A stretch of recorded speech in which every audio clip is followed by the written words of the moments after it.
Ethan is a very good chef, yeah, he did a very good job. The food was delicious.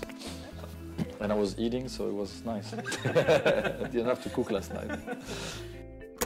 You know, nowadays with celebrity chefdom, we think about chefs being the sole, you know, organizers and producers of these meals, but really this is an incredible teamwork, and you learn about the saucier and Yes. the fish butcher and the porter and all these folks who have incredible jobs to do.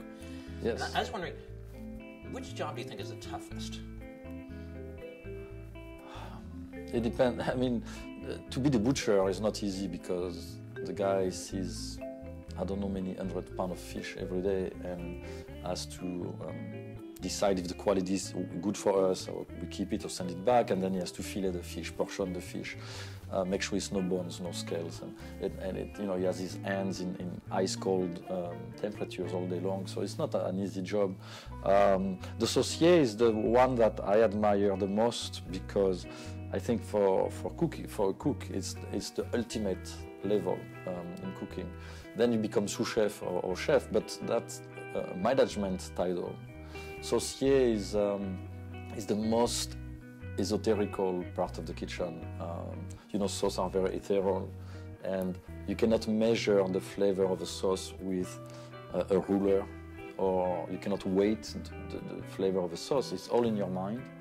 And sauces are incredibly unstable and change all the time. And I'm sure you can relate to that. If I said to you, when you make coffee at home or tea, if you leave the coffee for 5 hours in a pot, you have a very different product at the end. So with sauce, it's even more because you deal with spices and herbs and garlic, and so someone has to be really on top of it and be connected with it. So that's my favorite position in the kitchen. And your saucier is truly an unorthodox guy doing that job. He is not essentially classically trained. No, he's a gentleman from Barbados who's with us for a long time, for 22 years. And he's basically the boss in the kitchen. We let him do whatever he wants because his sauces are just incredible. And he has only one speed, very slow, but he's always ready on time. And you know, we don't give him a hard time. And he's mentoring a lot of the younger generation behind him and training them and sharing his knowledge as well.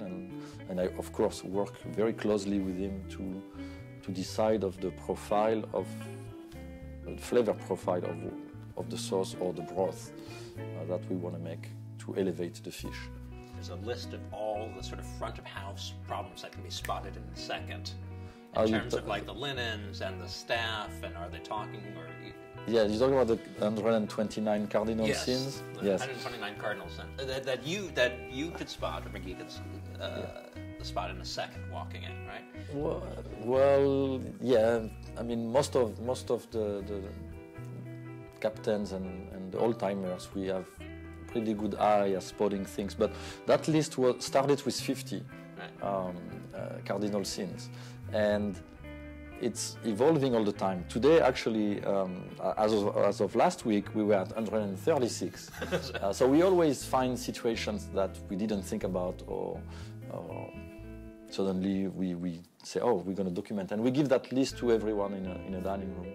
But for instance, when someone walks into the restaurant, not acknowledging that person with eye contact and a smile within 30 seconds, is a cardinal sin.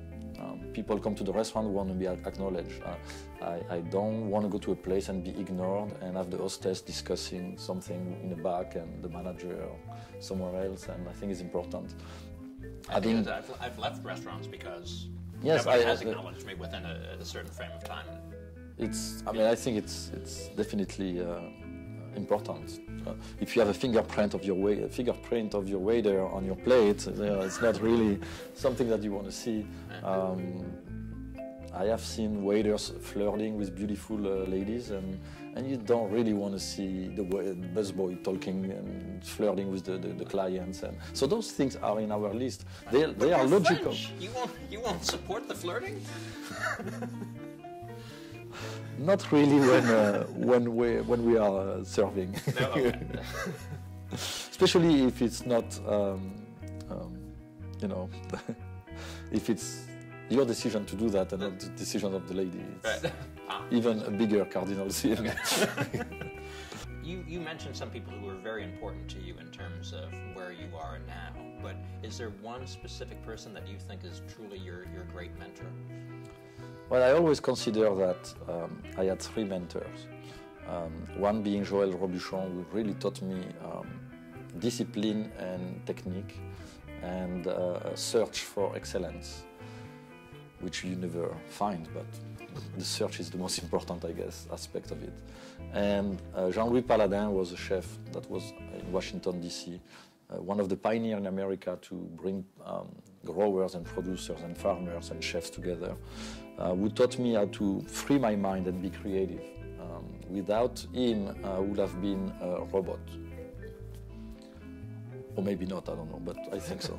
And then Gilbert Lecoz at Le Bernardin, who was the previous chef, who taught me how to manage a team, how to be financially sustainable, how to create an organization, motivate staff, and so on. So those three people have been very important in my career because they really took care of the three aspects that I believe are very important to be a successful chef. And Gilbert also told you or taught you to only look at a review once, is that? Yeah, well, it was not necessarily a review. He said, you know, if you get a good article, and he was mostly talking about a picture. He said, you never look at your picture twice. If not, you fucked. And I understand what he meant, because it's tempting. Like if you have a good review or if you look good in a picture, you can become very narcissistic about it, and it's tempting to be like, okay, what did she say? Oh, I'm a genius. Wow, I'm a genius, and then you want to read it again and again. So it stayed in my mind, and I really tried not to look at it more than once. Sometimes I go twice. So does, after all this time, you've been so focused on seafood or something, do you ever think I just want to open a burger joint? Actually, we have a restaurant in Washington, D.C., and we have a kick-ass burger there. Yeah. Is that West End? It's called West End, yeah. It's a very good burger. It is? Yes, very good. Because I know you had that search for the perfect burger. And is that the perfect burger there?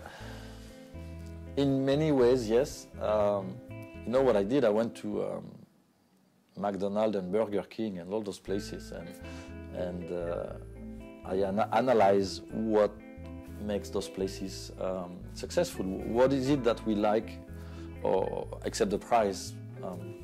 And you know, it's the size of the burger is perfect. You put it like that in your two hands, and nothing is falling. You can bite into it. The slice of tomatoes, the slice of onions are well thought. The way they shred the salad, the way they cut the pickles. You know, sometimes I go eat burgers and I see a huge pickle in my plate. I never know what to do with that pickle. I have no idea. I mean, seriously, I'm not being condescending. I'm just like, I'm looking at the pickle and I'm like, am I supposed to slice or bite, or I don't know. So anyway, we thought like that, and of course we're using an amazing quality of meat, and I think the burger is good. I love that the Outstanding Chef, James Beard's Outstanding Chef of 2003, has just said complimentary things about McDonald's and Burger King. Well, everything has a positive and a negative. I rather to focus on the positive, and on top of it, I won't have a lawsuit.